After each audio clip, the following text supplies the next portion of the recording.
work with getting actual legislation in cities to create zones for that. In many places we're trying to shove agriculture out of the city. What we need to do is actually bring it back and legislate it into the cities. 그래서 도시 농업 존을 우리가 보통 이제 농사 짓는 땅 하면은 그거를 바깥으로 빼는 거를 기본적으로 생각하는데 그러지 말고 농사 할 수 있는 땅을 존을 항상 낼 수 있도록 우리가 법적으로도 제한하고 법화 이렇게 만들어내자라는 거. So just in summary, a lot of the points that I've been talking about is what we can do personally, but more so what we can do at a community level.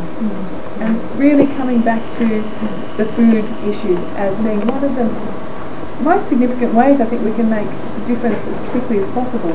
그러니까 우리가 개인적으로 할 수 있는 것도 있고요. 그 다음에 지역 공동체로서 할 수 있는 것도 있고, 이런 먹는 거하고 관련해서 정말로 의미 있는 변화들을 만들어낼 수가 있다고. Creating centres where people can experience this, and also visiting projects in rural areas and connecting with urban and rural communities again through these types of projects. 그래서 도시 내에 센터를 만들어서 사람들을 모이게끔 할 수도 있고, 그 다음에 경험할 수 있도록 지역하고 연대해서 다시 또 이렇게 도농 간 교류도 할 수 있고요. So thank you for listening. I'd like to ask if you have any questions. 이 정도까지 하고 질문을 받도록 하겠습니다. 그런 것들이 많이 일어나는 걸 봤는데 좀 많이 급속하게 그런 거 같은데 호주도 그러냐 하는 질문이었고, 맞습니까?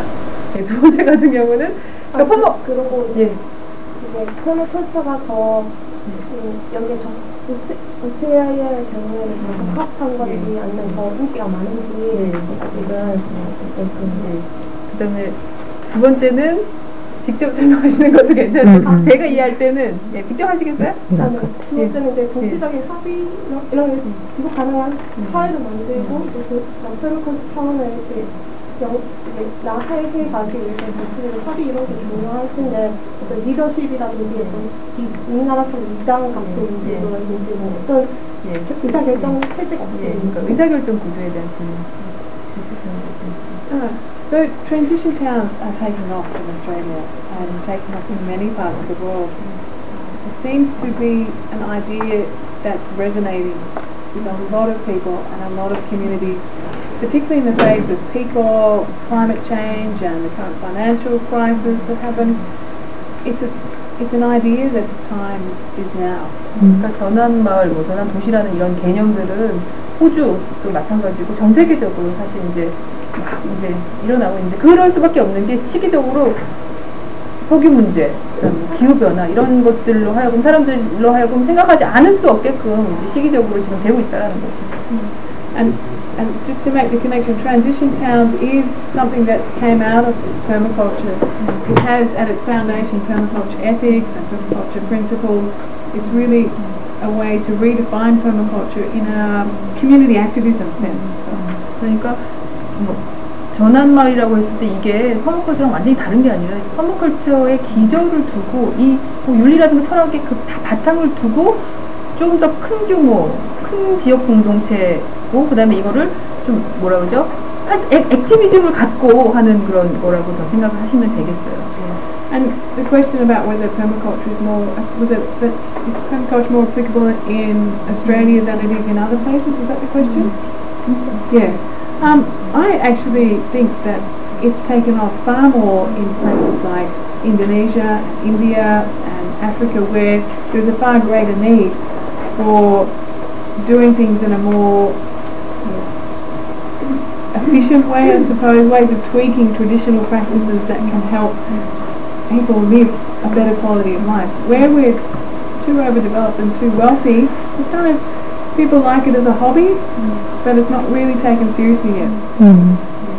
자기 생각에는 퍼머컬처라는 것들이 전통이 살아있는 곳들이 있죠. 인도네시아나 인도나 이런 곳에서 더 사실 적용 미식고, 우리 같은 이렇게 막 많이 근대화, 그러니까 너무 이렇게 발달된 데는 사람들이 그냥 심각하게 생각 안 하고 그냥 취미 정도로 생각을 하는 경우도 있대요. 그러니까 퍼머컬처를.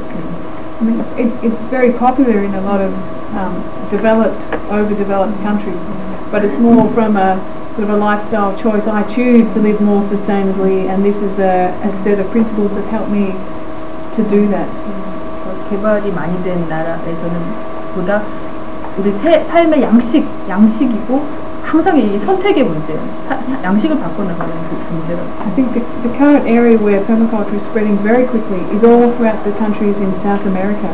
Just a phenomenal speed of centres establishing all over the place, villages, training programs, just incredible. 그러니까 남미를 보면 퍼머컬처가 어마어마하게 빠른 속도로 확산되고 있어요. 뭐 작은 마을에서부터 시작해서 보시는 센터들도 있고 퍼머컬처가 굉장한 속도로 계속 나오고 있다고 합니다. And in terms of the question of leadership, I think it's really important to have leaders, you know, people who have an ability to inspire and encourage people and to invite people along. But what we encourage as much as possible is that there's as many leaders as possible in many different areas, and that we exchange leadership roles so that they don't get these positions of fixed power. 네, 그래서 지도자의 문제에 대해서 질문을 하셨잖아요. 첫 번째. 그래서 지도자라고 했을 때는 한 사람이 모든 걸 결정하고 그런 게 아니라, 그리고 또 한 사람이 아니고 여러 사람의 지도자가 다양한 지역에서 일어나고, 그리고 이 지도자 역할도 돌아가면서 이렇게 서로 도와가는 그런 구조. 그러니까 지도자라는 그 개념이 다른 거죠, 그죠? 우리가 흔히 생각하는 그거하고. Or for example, when a new project's coming up, I was involved in starting a city farm in Brisbane called Northey Street City Farm. If a new project was emerging, we always encouraged 3 people to take that project.